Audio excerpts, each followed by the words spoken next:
Hey guys, welcome back to Flat Creek Outdoors. I'm Phil, and today we're going to be trying out this Artillian grapple with the pallet forks.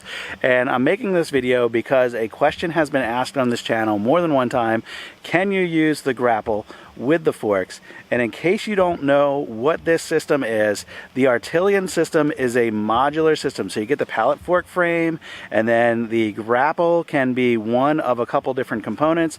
The setup that I have has two rake sections, which are non-grapple sections, and I use the one grapple section in the middle. You can also do two grapples, for example, with one on the left and one on the right, and you can have just a rake section in the middle, or you can do all three sections as grapple. So that's just a little about the system. And then to that pallet fork frame, they have other accessories that you can mount. They have a snow plow, they have these pallet forks, they have the grapple, they have actually a new grapple out, which has just been released within the last couple months, and there's some other videos on YouTube of that. I don't have that set up, but it's pretty cool. But back to this video, we're going to try to use this grapple section, one grapple section in the middle with pallet forks on each side. And I stopped working right here to show you one of the things that we're going to have to keep an eye on as we use this setup. Now, this grapple section on the pallet fork frame here was never designed to be used with pallet forks, and you can tell that because the grapple section where it mounts to the pallet fork frame is significantly higher than where the pallet forks rest. The pallet forks are all the way down there because if you want to scoop something up at ground level with pallet forks, you need those forks to extend beyond the frame so you can get those forks at ground level. But the grapple, you can tilt it to wherever you need it to be in order to grab what you want.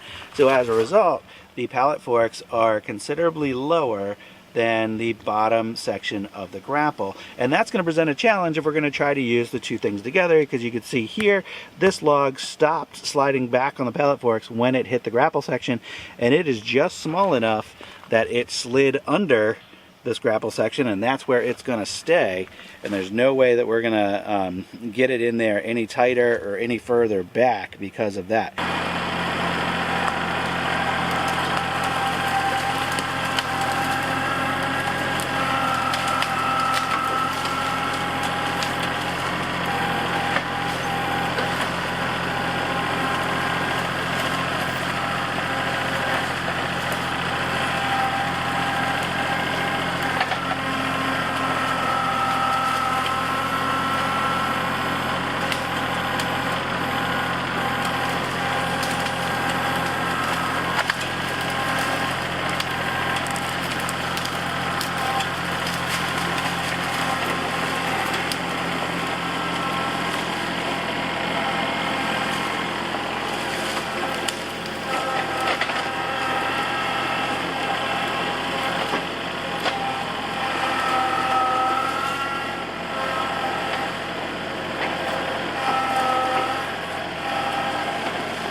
So I hope that was a pretty good demonstration of how it works. You can see there that lower section sticking up higher than the forks, and that's really the biggest thing holding this back, I think, from being more effective. But I think you could probably carry just a little bit more this way than you can just with a grapple by itself.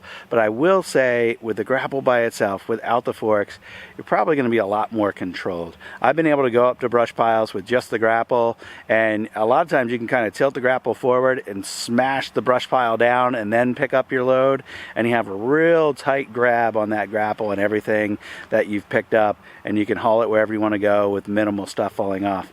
This way you're only grabbing a little bit, you're not compressing down on it at all when you grab it, and if you pick up any extra stuff with the length of those forks, it's just on there loose and stuff ends up falling off. This brush pile had a lot of really long stuff in it, probably a number of things that were well over 20 feet. So there was a lot of stuff kind of falling off of this anyway. If you had a pile of stuff that was all shorter, you might do a little better than I did in this example. And I've had people kind of challenge me before in saying that you can pick up a lot more with pallet forks than you can with a grapple. And I think that's particularly true if you're trying to pick up logs. Because of the length of the forks, you can pick up maybe 3, 4, maybe even 5 logs at a time, depending on the size of the log, up to the capacity of your loader, which on my size tractor is just over 1,000 pounds. So it doesn't take that many logs to get to the 1,000-pound limit.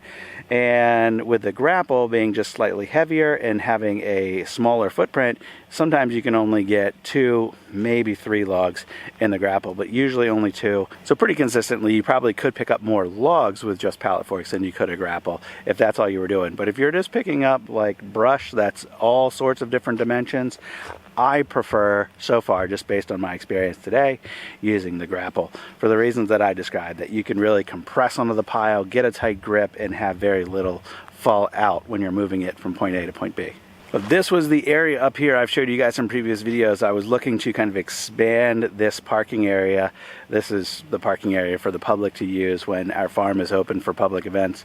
And I was going to expand it off in that direction. I kind of ran out of money this season for excavation work, and I did a couple other things on the property. So the work up here has halted, and pretty soon we're going to start doing seasonal stuff here on the farm, and this needs to be a parking area again. So that's why I'm picking up all of this brush for now from here, moving it over there where it's going to be out of the way, and then whenever I get around to it, we'll pull it out of there and we'll do a burn pile. Or I was also considering renting a chipper. I don't know what I'm going to do, but I'll keep you guys posted of that kind of stuff in a future video. So I hope you enjoyed this one. I hope it was insightful. If you got any other ideas for things I should try with this Artillian system, definitely let me know that in the comments. If you think there's anything I could have done differently or better in this video, you leave that in the comments as well. I appreciate that. So until next time, I hope you have a good one. I'll see you on the next video. Bye-bye.